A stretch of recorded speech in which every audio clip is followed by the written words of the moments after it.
Y hablar de Newton, de Isaac Newton, es hablar de uno de los físicos más grandes de todos los tiempos.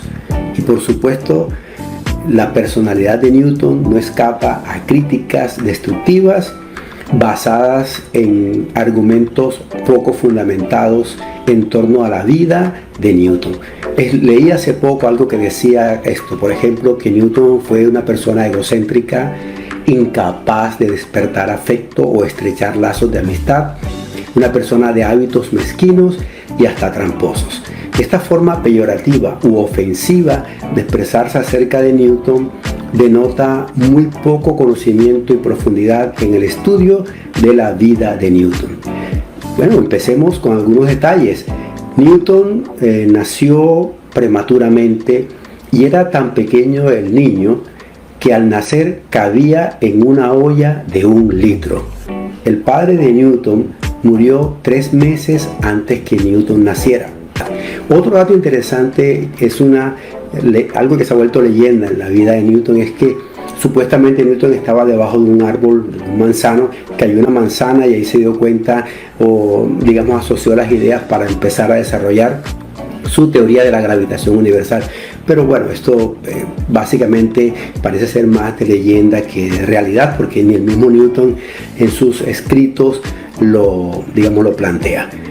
Newton, pues por su carácter, obviamente en que muchos lo juzgan demasiado extremo en este sentido, lo cual por supuesto no tiene fundamento, tuvo ciertos enfrentamientos con Robert Hooke.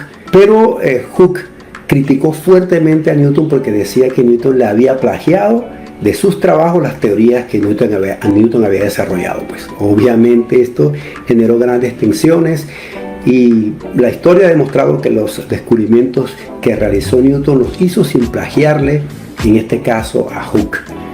Pero la pelea duró casi que hasta la muerte del propio Hooke. Hooke incluso le dijo de Newton, mejor que se dedique a seguir haciendo telescopios.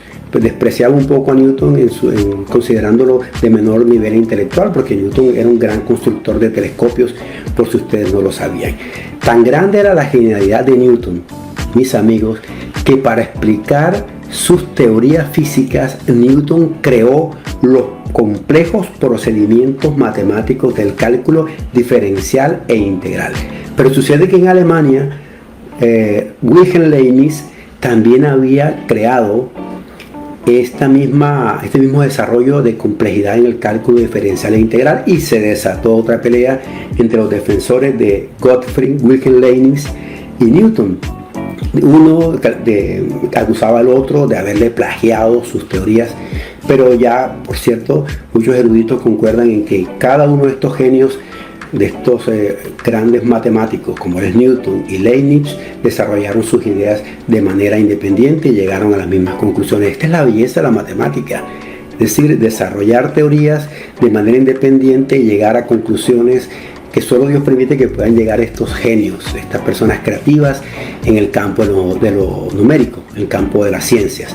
Newton tenía una característica: Newton era muy cauteloso al publicar algo. Era como Henry Poincaré, que también se reservaba mucho para publicar algo hasta no tener la plena certeza de que ese algo tenía la suficiente fundamentación. Por cierto, cuando hablemos de Newton, de Albert Einstein, estableceremos que alguien dio primero con la teoría de la relatividad, con los principios de la relatividad, que el mismo Einstein. Pero ese alguien, al ser parecido a Newton y su carácter, se reservó publicarlo. Bueno, después hablaremos de Albert Einstein y de otros grandes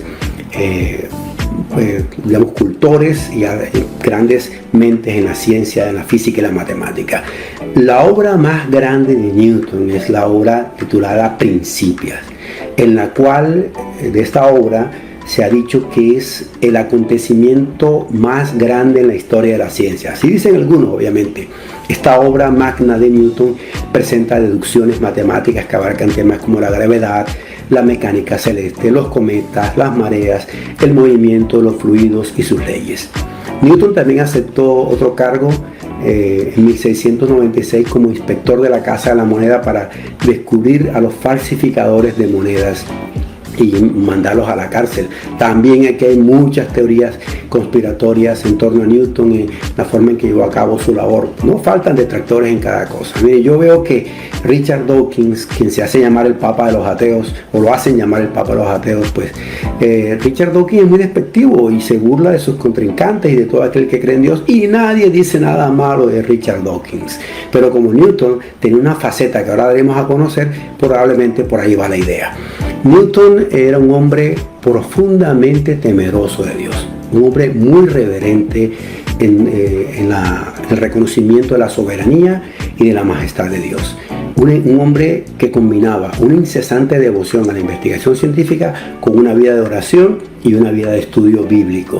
Newton escribió muchos tratados sobre la vida de oración, sobre las relaciones con Dios, sobre quién es Dios. E incluso Newton escribió mucho sobre Daniel y Apocalipsis, estudios muy personales. Newton también se dedicó un poquito a la alquimia. Se dedicó a la alquimia. Ese era en esa época un estudio que a muchos asociaban a la hechicería, a la brujería, para estar buscando cómo convertir las cosas en oro, pero realmente había personas que eran alquimistas, pero no en ese estilo. Eran personas que estaban ya en los pasos iniciales al desarrollo de la complejidad de la química en su estudio formal. Entonces, eso es como pensar que todos los astrólogos en el pasado, eran, personas seguidoras de las estrellas y se inclinaban ante las estrellas. No, muchos astrólogos en la antigüedad eran lo que hoy conocemos como astrónomos, por supuesto con el conocimiento incipiente de ese tiempo, por cierto. Newton, un detalle interesante, se encargó de la supervisión y construcción de 50 iglesias en Londres. Eso no lo sabía mucha gente, y Newton contribuyó al reparto de miles de Biblias entre personas pobres. Tenemos entonces a Newton, el más grande físico de todos los tiempos, reconocido por el mismo Einstein y reconocido por muchas mentes brillantes en este planeta. Newton, por cierto, nos ha dejado un gran legado en el campo de la física, y la física que estudiamos actualmente en los colegios y universidades es mucha física newtoniana, mucha física de Newton, una mente brillante para todos los tiempos. Lo dejo entonces con esta hermosa frase de Newton, quien para mí es el papá de los pollitos.